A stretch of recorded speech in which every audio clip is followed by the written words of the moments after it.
Hi, I'm Yvonne Vance. And I'm Gabby Vance. And we're the Vance team. Our real estate agents, and we service Tri-County area, which would be Marion, Lake, and Sumter County. That's our primary service area. I'm a villager. I service people in the villages and surrounding areas. I remember as a young child, both sides of my family were always buying and selling property here in Florida. So I kind of was raised up thinking that was just what people did. I realize now that that's not so. And Gabby is my daughter. In her years, we've bought and sold several houses. A lot of houses, redone houses and flipped them over. And yeah. So we've been involved in that a long time. And we actually started the Vance team last year. We're having a great time doing it. And we get to come out to these kind of nice places where we can talk to you guys about different things that's going on around our community and also in the marketplace. Of course, everybody wants to know what's happening with the market. We'll go into more depth in that as well, but I think we should kind of start out with our journeys in real estate and kind of how we got here. The first real estate transaction that I remember, one of the bigger ones, I remember my father was involved in some real estate back in the 70s in Okeechobee, which is down south from here. We're up here in the north central Florida. And I think that was probably one of the first memories I have of real estate. I was probably in my maybe 8-10 years old. At that point, I started realizing that maybe there was a lot to this business. And then my grandparents and my husband's parents, after we got married, everybody was always buying and selling real estate. My sister and her husband are in real estate. And so it just kind of was a natural fit that my husband and I started buying real estate and doing rental property. And I unfortunately got to be part of all that. And he got part of that. Had to help me do all that. That was a lot of work, and we enjoyed it. But then we started buying houses and flipping houses. And then I decided, well, I do real estate for myself. I could do it for somebody else. So I went ahead and just got the license.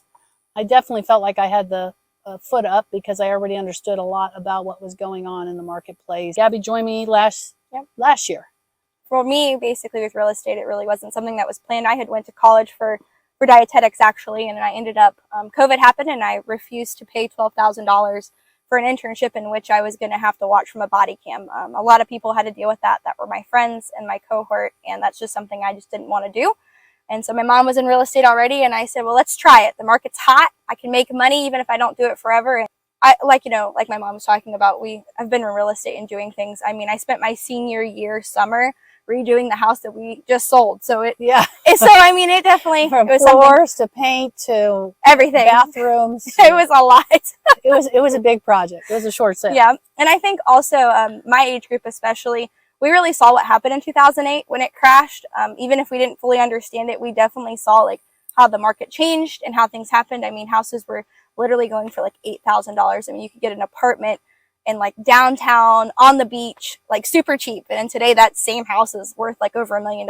And, not that long ago, it was, you really got into it and got to see it from like the worst to now. Yeah. I mean, we were actually out there looking at all those foreclosures in 2010. And we've seen a lot. There was a lot. And she was privy to that because, of course, she was a kid and we would drag her around to all these properties as we tried to decide what we were going to buy. What we're going to kind of talk about today is like the housing market, but do you think we're going to have foreclosures like we did before? Because that's what a lot of people are guessing and thinking, but there's a big difference between 2008 and today. The biggest difference is back then, the qualifying for a mortgage was pretty much you told the mortgage company your number, I make $150,000. They didn't ask too many questions. If you had the credit score, they wrote you the mortgapage. And all of that was going on. It was no appraisals, were all kind of bank generated. Now appraisers are on a pool. The lenders actually just put in a request. They have absolutely no say over what appraisal company picks up that appraisal to do. And they have no input on the appraised value at the end. So that is all changed. And so that is not going to happen again. The other issue is the equity that even after the forbearance because of the pandemic, most of the people that took the forbearances at that time, they still have more equity in the house So short sales and foreclosures are going to be slim because they can sell the property. And even if they only pocket $10,000 at the end, they still pay the mortgage off if they can't afford the mortgage with the forbearance added on, the extra fees and so forth. We're still at a seller's market. There's still more demand than there is supply. And under those conditions, I don't know how you get to a 2008 crash. It's just economically doesn't compute. Have we stabilized the market? Yes. At one time, we bought in the Villages in 2021, right before it really started heating up last year. And I've watched the prices jump in the Villages over $100,000 just since October. I've missed two in the past week. There was one house here in the Villages. I made an offer for a fella from Pittsburgh, and we gave over list price cash. There were 14 out of 16 cash offers over list price. We didn't win. No. Somebody went way over. We've been seeing numbers of 50, 60, 80,000. I mean, that's the big one. That's not kind of happened as much, but it is still out there, and there's still plenty of buyers, and the supply is more too. But it is better. In May, we had 872 closed sales in the Tri-County area, and in July, in June, we almost had 2,000 closed sales, and so far this month, we've had almost 800 closed sales. So, yeah, I mean, June was really good. I think people got scared in May when the rates went up, and then, in June they started, just going ahead, and now I think people are back at it again. They realize the rates are, they're higher, but they still can afford the property. No, I think the Villages is a little bit different because a lot of those people, in my opinion, are moving here and they have the money because either they've, either wealthy, more wealthy than most, or have really good credit. So they have cash. They've sold big houses. They're very well established people. I will say, last year, if we were to put an offer, I just got a house under contract with a young couple with FHA and a new construction house at, 273. Last year we wouldn't have been able to do that. We put the offer in, the offer was accepted by the next day. And thank goodness. Yeah, thank goodness. So it is getting better. Of the market is your government-backed mortgages. So when you take them away, you're taking 80% of the buyers out of the market. You can imagine what that looked like last year. It was rough. It was crazy. It was really rough. Everybody was trying to sell to 20% of the market. Now it's a little bit better, and thank goodness there's first-time home buyers are back in. Yeah, a little bit, yeah. If they have some money for closing costs, they're still not getting closing costs. A little bit. I've been seeing a little bit of that. Yeah, a few thousand, nothing crazy. But I think they're back in, and I think that's good for the market. It's good for America. I believe home ownership is the first step to building wealth. That's my opinion. Yeah, no, I do think it's important that people own a house, and and I do think the American dream. It still is the American dream. And I do think sellers are becoming a little bit more flexible. They are, because I just had an offer with a conventional buyer. We went in full price. We got the offer accepted, and there were some issues that came up. There wasn't anything like major, but he gave them $1,000 credit, which last year would have never happened. Would have never happened. That's the first time, I think the first deal I've had where a seller was willing to fix anything on any property. Usually it's just as is, too bad, so sad. Either you fix it or it's not. Move on to the next buyer. Yeah. And that's how it's been. And no ill to the sellers. It's their turn, because buyers, buyers had been winning a lot. I mean, I was getting just a few years ago $8,000, $10,000, $12,000 in seller's credits to the buyer. That's not happening anymore. That's the seller's turn. They get to make a little more profit on their investment. People forget that real estate's an investment. I would try to remind all these buyers, they're just trying to maximize their investment. There's nothing, evil about that. No. It's just business. And it'll turn again. I see it coming, more and more inventory as builders get more supplies and inventory grows. It's getting better. We're going to get to the point where sellers are going to start helping buyers with closing costs. It's coming. We all know it's coming. I don't think it's going to look like 2008 at those numbers. No, but it's definitely starting to stabilize, and I think that's good. sellers are still getting their price. They're still getting market Oh, yeah. value. There's no doubt about it. They're still getting the top of the market for their property. Yeah, I don't think that's going to They might change. have to give up $5,000 in closing costs for a new buyer, but you know, that's nothing when you're getting, you know, list price for the property. The only way that I could see foreclosures possibly happening, in my opinion, is I see a lot of these investors who thought they were investors and were going to jump in on the market. They thought they were going to make a lot of money, and now they didn't have enough money to do it. So those are yeah, there is quite a few homes out there that have been like all the drywall's out. So you walk in and all you see is the studs in the walls. And you're like, what happened here? Or they started doing flooring or tiling a bathroom and they didn't finish. I think some people just didn't do their homework before they got into doing that, because, you know, there's a lot to that. And it's very expensive, especially when you're doing it on, you know, some of these trailers that they bought them super cheap because they really aren't worth a whole lot anyway. And like mobile homes that aren't really financeable, and also they're not insurable. A lot of the older ones are a real problem. Yeah, so we really see that. But you know, somebody that is looking to do some rental properties can come in and finish those, and they make excellent rentals. Like, you can get, you know, a commercial policy on those. You may not get a typical traditional homeowner's insurance, but you could get a commercial policy and rent them out and make a nice profit for yourself. Yeah, no, I definitely think that. But that's like, and I see quite a few of those out there still. That there's a lot. People are, you know, and the sellers are making their money because they've owned these things for years. Oh yeah, forever. Some of them decades. Generationally. Yeah, some of them.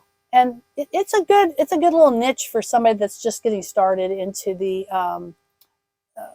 landlording. You know, that want to be a landlord. But that would be the only, like, those are the only type of, I could see being the foreclosures of the people rehabs, or severe rehabs. Like, I get some very, very big high-end rehab that are really in really bad shape. Like, they need $80,000 in repairs.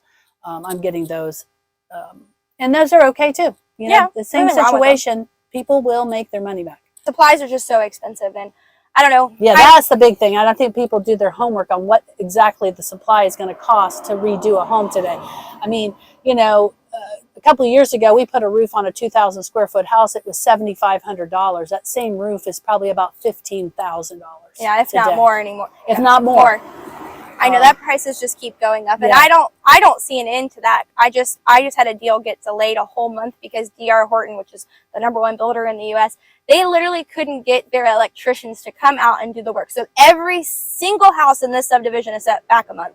Like, there's just no choice because they have nobody to do the work. So I mean, I just don't see the supply, people working, things like that getting a whole lot better. I guess that's kind of something else I wanted to talk about while we're here too. And you know, we don't have a crystal ball. We can't see the future. Like, who could have solved the pandemic? I mean, nobody saw that coming. No. And we don't know what's going to happen in the future, but we do know that what the supply and demand looks like. And I also know for sure that a park bench or under the bridge is not their housing choice. No. So they have to buy something. They have to go somewhere. They have to rent something. Yeah. America continues to grow. You know, people mature. They graduate from school. They want a family. They get a family. They want a home. That's not changing. No, and that's still the American dream. Yeah, and the biggest thing right now that people aren't really talking about is that a lot of millennials now have hit the age of buying a home. So, like, statistically, most people buy a home between, and they're a huge population. Yeah, I mean, between 30 and 35, and most millennials, I would say, the younger, which I think is like the bigger portion of the millennial age group. I believe I read something about that. And it's that age pocket that's wanting to buy a house, and a lot of them, I mean, they had the money to do it, and especially with the low interest rates last year, you know, they gave really good deals for a really long time. And I think it caused some issues in the long term just because they sold so many so quick. Yeah. So with that, I don't see how we could ever get to the reverse where the buyers are more than the sellers. No. I mean, where the buyers are less than the sellers. I don't see that. So they're selling docks to put like, oh yeah, row houses. Yes, they do that. They do that. Yeah, I've seen a lot of that. I was looking for dockorama they call them. They're all down along the coast. Yeah, they sell dock space where you could put a boat. Yeah, and that's very acceptable here in Florida. The one thing that people are trying to do they're going to run themselves into trouble, and I've been telling these young buyers, the counties here in Florida, the mass majority of them will not allow you to live in an RV on a vacant piece of property. No. It's not allowed. It's it's a zoning problem. They will not permit a septic tank for that. And without a septic tank permit, you cannot get power unless it's an agriculturally zoned property here in Marion County. That I can tell you for sure. Lake and Sumter, it's even stricter. So people are trying to do that. Unfortunately, I think they're going to find themselves in trouble because the counties will start finding you, and good reason. Who wants a bunch of RVs just pulled up next to in a housing area? No, I agree. Single family residence. I mean, that's just not good. That's just not good management. No, I agree. Of the space. So that's happening, and I feel for those young people because I know that they're risking it. But with the stabilization, what I see now, it's being a little bit better. I've seen it definitely is a little bit better. It is. Mm-hmm. I think over time too, I think more people will go to tiny homes. I mean, they're putting a whole it was a manufactured home like area before up towards Ocala Park Estates, northeast, Ocala. Before it was manufactured home, they've taken them all out. Now they're putting tiny homes. There's a tiny home village in Williston too now. And they're talking and proposing to put one in St. Pete. I think it's become more and more popular, and now they're allowing for you to get a manufactured home loan on it. So I think as time goes on, there's even one in Orlando too. I think that kind of happened before all of this came about, but it is something that they've been doing. And I think more and more as time goes on, people will do that, and they'll have to buy a manufactured home. I mean, to get pre-approved for a manufactured home is a lot easier because it's viewed as a car. I don't think people know that, but it really is viewed as a car. So it is easier to get into. And I think the ability and like the supply for manufactured homes, I think, is a little bit better than. Well, they're able to keep up better because everything is built in the manufacture, in the plant. So it's a lot more controlled, and I think they, are able to. There's less variables. You don't have weather. You don't have all these other things that can really mess up the actual site-built home. And here in Marion, Lake, and Sumter, actually, all three counties, they have plenty of areas that are manufactured home friendly. Yes. And I think, as much as people want to kind of frown upon that, but as a first-time home buyer, that is not a bad option. It is affordable. People can get into them with a reasonable amount of money and credit score. They qualify for all your government mortgages. So I think we're going to see more in that over here in Lake, Sumter, and Marion counties. Yeah, there's going to be more and more of that. They have it pretty down where certain areas they allow it, certain areas they don't, to kind of keep it separate. And if you're paying upwards of $2,000 a month in rent, you would. There's no reason not to get a manufactured home on your own property. You could always remove that home and build a house there. Yes. And people are doing that. I see them buying older ones, tearing them down for a couple $1,000s. They get a single wide tore out, and they get a small builder to come in and build them a spec home. So that's very possible, and I think we're going to see more of that. I have one right now that's got an older single wide on it. And I suspect that eventually somebody's going to buy that and tear that thing down and build a nice little spec home. That's what I was talking to somebody. They were actually about that property. Yeah. They were wanting to buy it as an investment property. They're actually is great for the it's great for the community. It's just trash. They're cleaning up these old places and putting in. So there's a lot of positive things happening in this market right now. Even though you listen to the major news networks and they're all gloom and doom, but out here in actually on the ground. There's a lot of positive things happening. I see a lot of good stuff happening in the market. I think so, and I also think a lot of the manufactured home dealers are kind of keeping up to trends. I think that if you see TikTok or whatever, they have some really elaborate ones. Sometimes I think they're nicer than the home that you're buying that's a spec home from the local small builder. Honestly, it looks nicer. You get more things, bigger square foot. You get everything for less money. It's just all, in my opinion, in a lot of ways better. I mean, if that's what you have to do to get started, it's definitely better than giving your money to a landlord every single month if you can do it. If you can do it. Of course, there's a room in this market for every kind of real estate owner.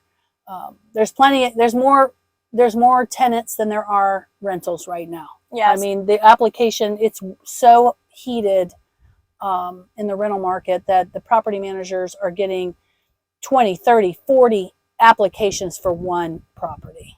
But apparently they were talking about how it went down in price. So they've started beginning to lower rents in like a lot of the bigger places like Orlando and Tampa. I think it's met its height. I don't think people can afford it. I know a lot of people that lived in Florida are now leaving. And also a lot of the people that have already moved to Florida are now moving into their homes because they've been built. So it's kind of, they're going to have to kind of do some type of balancing there because I think people are going the away. market will balance itself, I believe. Yeah, no, I think it's coming. Just a matter of time. Next, 2 to 5 years, 3 years, we're probably going to see, a lot more changes. But I don't think as drastic as what we saw in 2008, unless something happens that we can't see. Yeah. Some catastrophic economic world issue. Yeah. Really. I just don't see it. I don't see it either. I mean, because even up north, I'm in an organization. That's what my shirt is. It's Real Estate Ladies Rock. There's 50,000 members. They're all lady realtors across the country and in the Caribbean.